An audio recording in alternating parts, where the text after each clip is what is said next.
My dear brothers and sisters, today I want to speak about a topic that is very near and dear to my heart. In fact, it is something that I find myself struggling with quite often. And that is the feeling of being overwhelmed.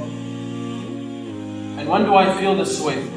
Well, I feel this way when I look at the state of our brothers and sisters overseas. When I look at just recently the state of our brothers and sisters in Kashmir, having a tyrant government imposing on them. Or our brothers and sisters in Palestine just recently having their houses destroyed. Can you imagine? Can you imagine someone coming to you in your house in the safety and security of your own home and telling you to move out? We're going to destroy your home right now. That's what's happening.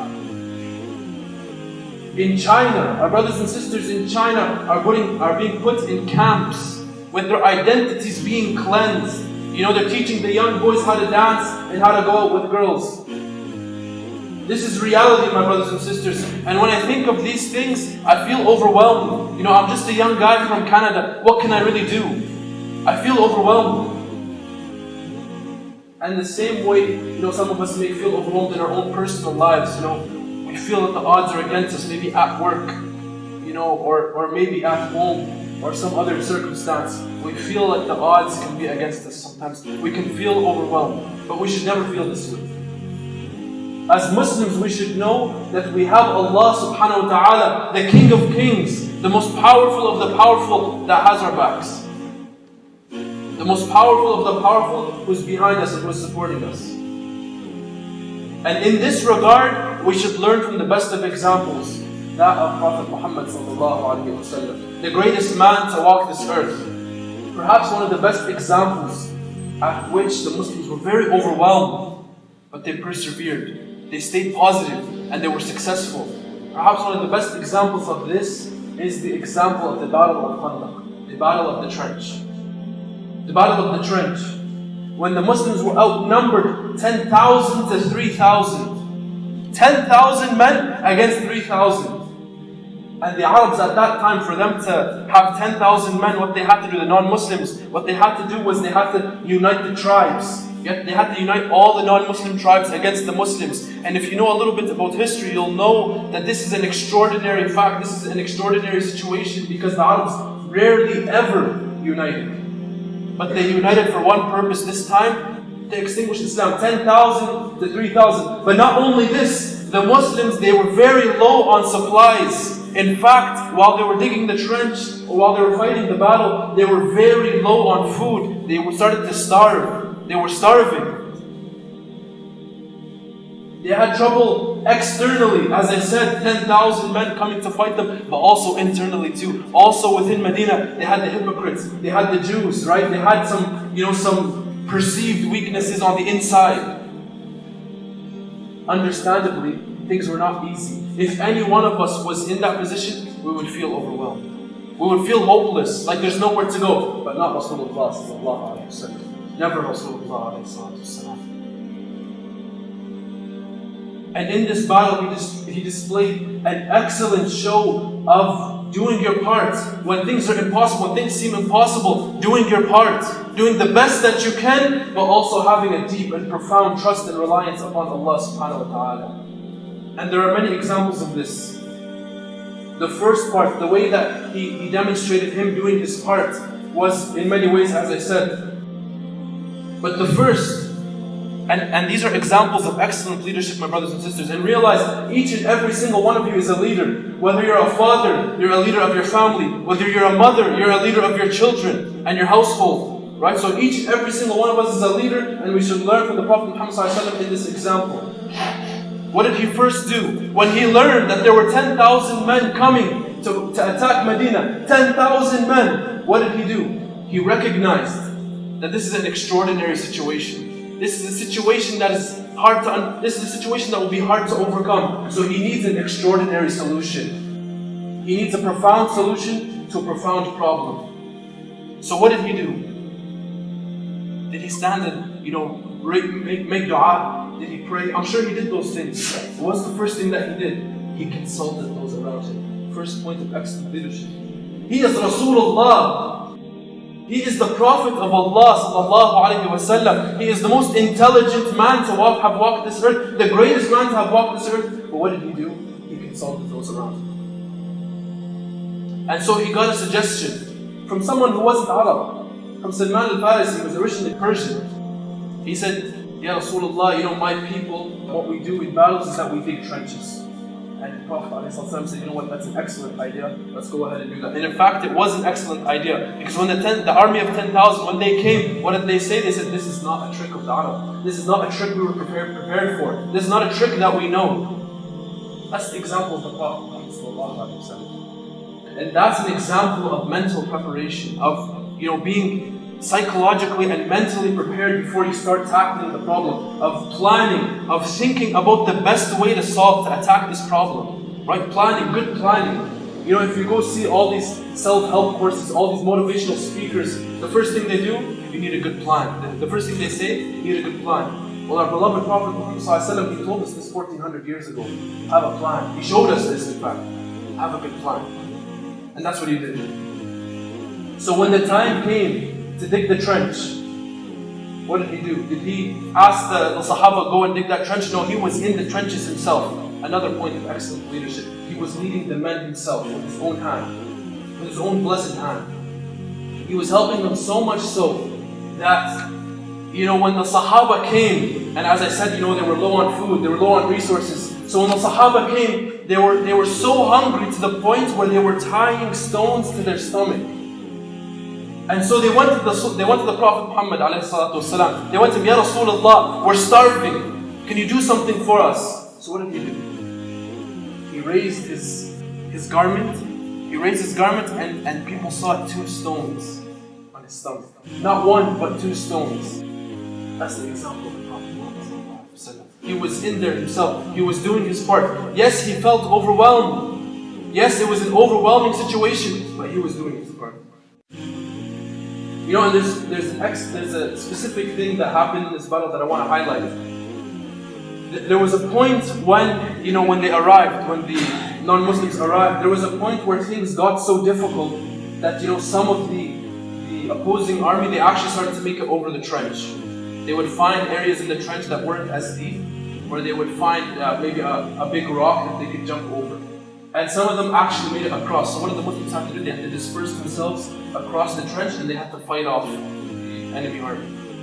They fought this army so much so, and they were so occupied by this, that they had to miss some of the prayers, some of the obligatory prayers. For example, Salat al-Asr. What does this show us?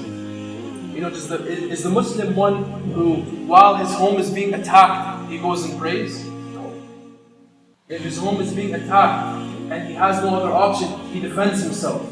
The Muslim is someone who's logical, someone who's pragmatic and practical. That's the example of Rasulullah sallallahu alaihi wasallam. And this is not to take away from the maqam of the salah. This is not to take away from the status of the salah, because as we know later on, something that was called a sunnah that was called Salat al-Khawf was revealed. A special prayer that you make during battles. So the prayer is extremely important, to the point where the Prophet ﷺ even prayed during battles. But if you're going to be wiped out while you're praying, you have to be realistic. That's what we're learning from this example. So that's how the Prophet ﷺ, despite feeling overwhelmed, he was doing his part. The same way that us living here in this country, yes, we might feel overwhelmed by what we see overseas. Yes, in our own households, we might feel overwhelmed. However, we look and we see what's the best thing for us to do, and we do it. As Allah subhanahu wa ta'ala, as He says in the Quran, إِنَّ اللَّهَ لَا يُغَيِّرُ مَا بِقَوْمٍ حَتَّى يُغَيِّرُوا مَا بِأَنفُسِهِمْ. Now Allah subhanahu wa ta'ala changes not the condition of the people until they change that which is within themselves. So if we want to see a real change, if we want to see a real change in our countries, if we want to see a real change in our households, then we have to make a change within ourselves. That's where it starts. We have to look and see what's the best thing that I can do, and go ahead and do that, as the Prophet ﷺ went ahead and did. But there's a very important aspect that we haven't discussed yet. Yes, you do your part, but you also at the same time have a deep and profound trust and reliance upon Allah subhanahu wa ta'ala. And I want to show you this trust and reliance the Prophet ﷺ had in this example of the Battle of the Trench. There were some, engineers, modern day engineers. They went and looked at this situation of the Battle of the Trench. And they said, they estimated that this trench, it had to be 12 kilometers long, at least. It had to be 6 meters wide, and it had to be 8 meters deep. And if you do the math, you realize that that's 500,000 cubic meters of earth that the Prophet ﷺ and the Sahaba had to move in a matter of weeks. In a matter of weeks. So these engineers, what did they say? What did they do?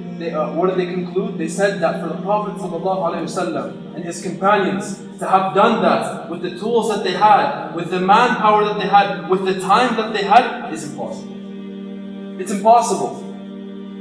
It's an impossible task. And you think the Prophet ﷺ didn't know that? Of course he knew that. He was the most intelligent man, the greatest man to walk this earth. Of course he knew that this was a difficult task. This was a near impossible task. But that's the barakah and tawfiq of Allah subhanahu wa ta'ala. That's the trust and the reliance the Prophet ﷺ had on Allah subhanahu wa ta'ala. Yes, he was doing the best that he could, but at the end of the day, no matter what you do, no matter how hard you try, if Allah subhanahu wa ta'ala does not will for you to achieve it, you will never achieve it. And that's the trust and the reliance that we should have on Allah subhanahu wa ta'ala as the Prophet ﷺ. And there are many other examples of this. For example, another example is that of a Sahabi named Jabir during this battle. Jabir radiallahu anhu. He went and he saw the Prophet Muhammed sallallahu alayhi wa sallam. He saw him struggling. He saw him struggling, and as I said, with 2 stones on his stomach, he was hungry. He couldn't handle this. His heart couldn't handle this. His beloved Prophet, the man that he loves more than he loves himself, Rasulullah alayhi salatu wasalam. He saw him struggling. He couldn't handle this. And so he went to his wife and he said, what do we have? Anything. What can we feed the Prophet sallallahu alaihi wasallam? And she said, you know what? We have an old sheep or goat, and we have some barley that we can make into bread. It's not much. It's enough for maybe 2 or 3 people. And he said, okay, it's fine. So he went and he went to the Prophet sallallahu alaihi wasallam and he took him to the side. He said, Ya Rasulullah, I have enough food for maybe 2 or 3 people. Maybe just bring Abu Bakr, bring Umar, and come have, fill yourself at my house, have a meal at my house. And so what did the Prophet ﷺ do? He stood up and he said, Ya Muhajirun, Ya Ansar, O my army, we're having dinner tonight at Jabir's house. Oh, 3,000 men, we're having dinner at Jabir's house tonight. Jabir, with only food for 3 people. What's he going to do? He said, you know what, I'm going to trust the Prophet ﷺ. So he went, and the Prophet ﷺ, he requested that he serves the food himself. And it's narrated in an authentic narration. This definitely happened, my brothers and sisters. An authentic narration is narrated. The Prophet ﷺ, he was serving the food, and the food wasn't decreased even by anyone. The food did not decrease. The entire army came and they ate their fill, and the food didn't decrease, and there was enough for Jabir and his family. That is our example. That's the tradition of the Muslims. That's what happens. Those are the miracles that will occur if you can figure out how to put your effort, how to do your best, how to live your life with ihsan, how to try give it your 100%, your all, but have a deep and profound trust and reliance upon Allah subhanahu wa ta'ala. That's what we can achieve. That's the example of the Muslims. How else do you think that the Ummah of Islam was able to spread remarkably far after the death of the Prophet ﷺ? For it to have influence as many people as it influenced, for it to be the youngest of the Abrahamic religions, but to almost have surpassed Christianity in its numbers. Because the early Muslims understood this. They understood that, if I do my best and I have my faith and trust in Allah subhanahu wa ta'ala, amazing things can be achieved. And that's the example of the beloved Prophet Muhammad. And finally, how did this battle end? It wasn't an actual battle. They didn't actually fight army on army. No. What ended up happening was that there was a huge wind that was sent by Allah subhanahu wa ta'ala to knock over all the tents, to knock over all the pots and pans of the kuffar, of the non-Muslims. And so it got so bad that they said, we give up and we're going. That was it. There wasn't even an actual battle. That is the support of Allah subhanahu wa ta'ala. But notice, the Prophet Muhammed the most beloved man to Allah subhanahu wa ta'ala, the greatest man to ever live, the greatest man in human history. He suffered for months in this battle. He suffered himself. He had 2 stones on his stomach. He suffered. He put his part. Yes, he had a deep and profound trust on Allah subhanahu wa ta'ala, but he had to taste the bitterness of this dunya before Allah subhanahu wa ta'ala sent his help. And that can only be an example for us. That yes, we may taste the bitterness of this dunya. Yes, we may struggle in this dunya. Yes, we may feel overwhelmed. But we have to remember that we have to persevere. We have to keep trying. That is this dunya. It's a test. We have to keep going. We have to have a deep and profound trust on Allah subhanahu wa ta'ala. I keep mentioning that statement. Have a deep and profound trust on Allah subhanahu wa ta'ala. Why do we have that? My dear brothers and sisters, it's Allah subhanahu wa ta'ala that assures us of His support. The reason why, I advocate for this, the reason why I advocate for a deep and profound trust on Allah subhanahu wa ta'ala is because Allah subhanahu wa ta'ala Himself mentioned this and He promised us His support in the Quran. I will quote 2 beautiful ayahs for you. The first ayah is God. وَتَوَكَّلْ عَلَى الْحَيِّ الَّذِي لَا يَمُوتُ. Allah subhanahu wa ta'ala says, وَتَوَكَّلْ عَلَى الْحَيِّ الَّذِي لَا يَمُوتُ. That put your faith and trust in Allah. Put your faith and trust in Al-Hayy. The ever-living, the one who does not die. The ever-living, the one who does not die. Meaning He's always there. Allah subhanahu wa ta'ala is always there. And not only this, Allah subhanahu wa ta'ala says in Surah Qaf, وَنَحْنُ أَقْرَبُ إِلَيْهِ مِنْ حَبْلِ الْوَرِيدِ. That not only is He Al-Hayy الَّذِي لَا يَمُوتُ, the ever-living, the one that does not die, but also He is closer to you than your younger baby. That is Allah subhanahu wa ta'ala. Allah subhanahu wa ta'ala, the King of Kings, found it befitting to assure you, the lowly servant of this. He is Al-Hayy الَّذِي لَا يَمُوتُ. Allah subhanahu wa ta'ala also says in Ayah 3 of Surah Al-Baqarah, وَمَنْ يَتَوَكَّلْ عَلَى اللَّهِ فَهُوَ حَسْبُهُ إِنَّ اللَّهَ بَالِغُ أَمْرِهِ. That whoever relies upon Allah subhanahu wa ta'ala, then he is sufficient for him. So whoever relies upon the ever-living, the one who does not die, the one who is closer to you than your jugular vein, he is sufficient for you. You don't need anybody else. You don't need anything else. That's why our beloved Prophet Ibrahim alayhi salam, when he was launched into the fire, and he was on his way, he was falling into the fire, Jibreel came to him, the archangel. He came to him and he said, "Oh Ibrahim, can I help you? Can I do something for you?" And he said, "From you, I don't need anything. From you, I need nothing, but I need help from Allah subhanahu wa ta'ala." Because whoever relies upon Allah subhanahu wa ta'ala, whoever has a deep and profound trust on Allah subhanahu wa ta'ala, Allah is sufficient for him. Allah is sufficient for you. Inna Allah baligh amrih. That Allah subhanahu wa ta'ala will take care of all of your affairs. That is the guarantee of your Lord. That is the guarantee of Allah subhanahu wa ta'ala. So let us learn from the example of the Prophet Muhammed sallallahu alaihi wasallam. Yes, you may feel in these times, especially in these times, where every corner of the world you look, you find struggle and tribulation for your Muslim brothers and sisters. Yes, it's overwhelming. But learn from the example of the Prophet Muhammad sallallahu alaihi wasallam. When he felt like the entire world was fighting against him, he never gave up. He never lost hope. He stayed positive. He persevered. He struggled, yes. But with that struggle came excellent help from Allah subhanahu wa ta'ala. So let us believe that Allah subhanahu wa ta'ala will help us the way that He helped His beloved Prophet Muhammad sallallahu alaihi wasallam.